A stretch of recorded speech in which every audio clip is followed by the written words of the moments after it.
à la traversée, qui n'est pas la traversée du tout, qui est à la traversée où les enfants d'Israël traversaient la mer Rouge.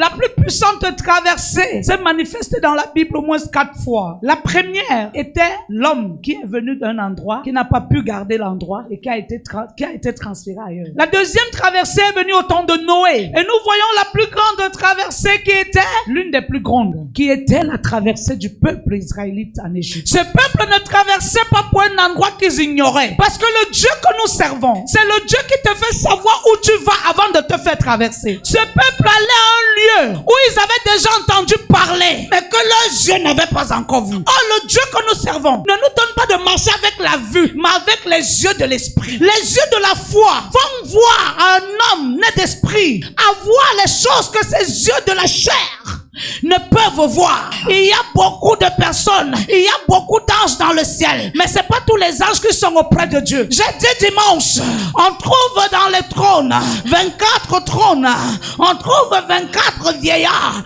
mais sur la table des décisions et des transactions, on trouve 12 chaises. Oh, il y a 24 vieillards. Ça veut dire que parmi les 24 vieillards, il y a ceux qui sont dissociés des 24 pour la table des décisions. Écoute-moi, tu es celui-là que Dieu a choisi pour le prochain niveau. Avant que les 12 fils d'Israël ne rejoignent le trône de gloire, il y avait 12 vieillards, mais on ne parlait pas d'eux. Je me pose la question, est-ce qu'ils étaient encore dans la peau de la jeunesse ou est-ce qu'ils étaient déjà vieux?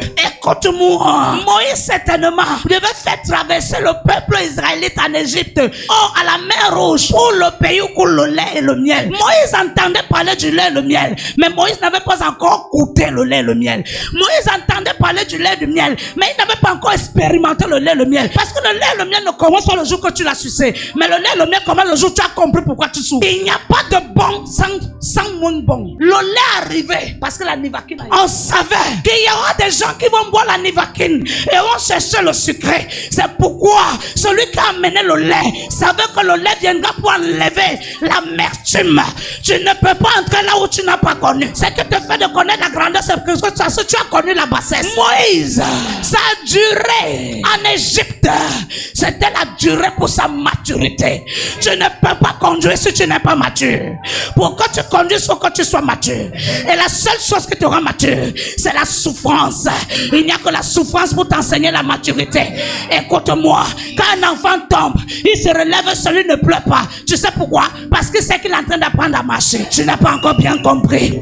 Lorsque tu apprends à devenir, tu dois passer par les douleurs. Lorsque tu apprends à devenir, tu dois passer par les choses bizarres. Mais je nonce à quelqu'un, c'est le temps de la traversée. Pour d'autres niveaux, c'est le temps de la traversée. Pour d'autres dimensions, Moïse avait toujours l'habitude d'aller dire, Pharaon, Dieu me dit de te dire, laisse aller son peuple. Dieu ne peut pas voir tout le monde captif, mais Dieu choisit ceux qui doivent être libérés. Ce n'est pas le Dieu que je connais. Le Dieu que je connais est tellement amour que lorsqu'il descend au milieu des justes et qu'il trouve un sorcier, il rend le sorcier juste. Tu n'es pas en train de comprendre. La Bible déclare que lorsqu'il est arrivé, il a trouvé un homme qui était moins juste, mais au milieu des justes. Qu'est-ce qui identifiait ce peuple? Rien ne qualifiait qu'ils étaient justes. On voyait qu'ils étaient justes parce qu'ils criaient.